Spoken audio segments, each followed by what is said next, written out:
Hello and welcome. It's the completion of the 5th day of July 2018 as we enter the 6th. And that of Friday, my name is Derek. Like always, all risks you take, that of your own risk, own reward. From your portfolio, risk reward management, always job number one. As Bitcoin prices remain stand just chopped in within this little area. And I'm going to display every trading pair that I have amongst three different base currencies. Bitcoin is an obvious one, but the first I'm going to show is the pairings against the US dollar tether. And they are that of Litecoin, Dash, NXT, ZEC, Lumen, Binance Coin, and Lumen I think is spelt wrong. I think it should be an E rather than an A. EOS, Bitcoin Cash, Cardano, Ethereum Classic, whatever QTUM is called. Quantum Resistance, I think maybe, is coming to my mind now. Probably right. Tron and Ripple. And those are the main basis coins. Litecoin, I'm basically trading against everything. Bitcoin, I'm not trading against this as an active back and forth. There's two main places in which I have US dollar tether chasing that of Bitcoin. One of which is simply waiting for 3,000 and it's doing nothing until it gets there. Another one has been conveniently used whenever I've needed to come up with Bitcoin for whatever reason because I sold Bitcoin to Tether at $7,400, and whenever I need to come up with Bitcoin, I'll just sell it for such, and every single time I have, it's been 6,100 Bitcoin, 5,600, even 64, 66. Different situations for things like getting into smart cash, buying more extra bytes, and different other things. That's what I used.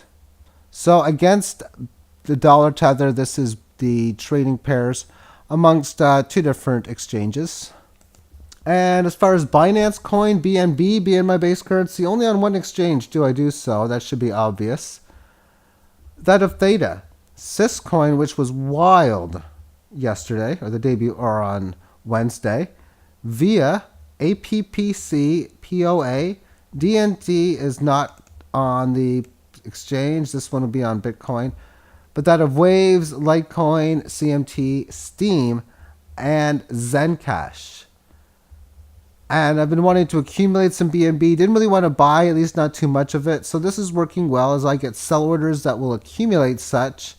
And I did very well with SYS. In fact, I have 5 less of these coins than I did before my first sell order was executed on the Wednesday session.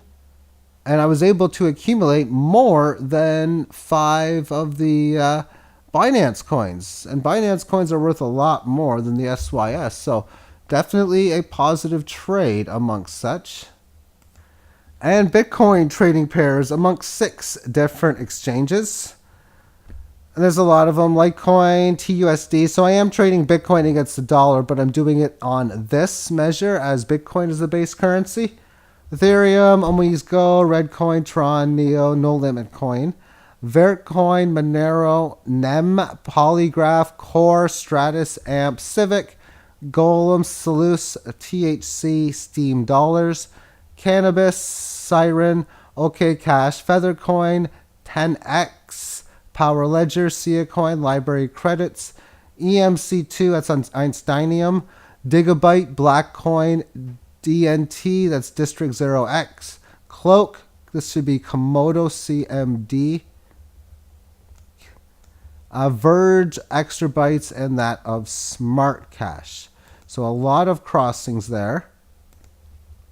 And 27, over than that, greater than 27 hours since I've had my last automated order come into place. No buy orders, no sell orders for any of these pairs that I've shown. Oh, sometimes that can be enormous activity while I'll have a lot of work to do. And nowadays, well, nowadays being today, and for that matter, for the past several weeks, not as volatile of movement, so not as many trades that I can basically manage and transact to when they come up. I did, however, make a couple of buys today manually. SYS coin, they were worth not much at all because I was waiting for the buyback. So I bought some at 14. I moved an order down to 10, and I bought some more theta just because I didn't have that much, and it was also lowly owned, so I added a little bit into that. So I haven't really made too many trades, and in situations where you notice the market goes way up or way down in the morning session, then that's when the crypto day mornings can come out very late, like maybe not even till 10 a.m. Eastern time, because I'm going to be a busy beaver if I have like 20 to 30 different sell or buy orders that I have to attend to, and then go through each one individually and ensure that my new orders are set in the proper spaces that I would want them to be in. And this morning, my crypto day morning came out relatively early compared to most days because I didn't have an order that filled, of course, through the night, and I haven't had one that filled since I've woken up. Very rare for that to be the case, but that's what we're looking at. Maybe that's because this Bitcoin is just really not doing too much. It's almost like, okay, that's a wait and see situation. It seems as if Bitcoin has a significant move higher, the likelihood is that alternate coins, not only priced against the US dollar as well, but against Bitcoin, are going to run in a bull market. And if this falls, then the other coins, again, are not only going to be going down against the dollar, but going down against Bitcoin. I'm looking at this as a big, what I consider that as a D-Day or decision day moment. And it doesn't have to last that of a day. It's just it has to make its decision. And what's the decision? The decision is to end this downtrend. And that mean either going neutral or bullish. Going neutral would pretty much be a range of somewhere in the 5,000s, maybe up to somewhere at around 13,000. And this is something you'd be looking for that would last well into the next year, because we're looking at the daily time frame. Or it's going to resume that of a bull market. And if it does so, like we have seen before, that's when price action will have a lot of its days in which it's above the 18 average, and thus use the 18 average of lows to closes as a correctionary mode. That's what it would be trying to accomplish. But the only other thing is going down, and it's holding on to this lower line or the 6,500 area like a thread.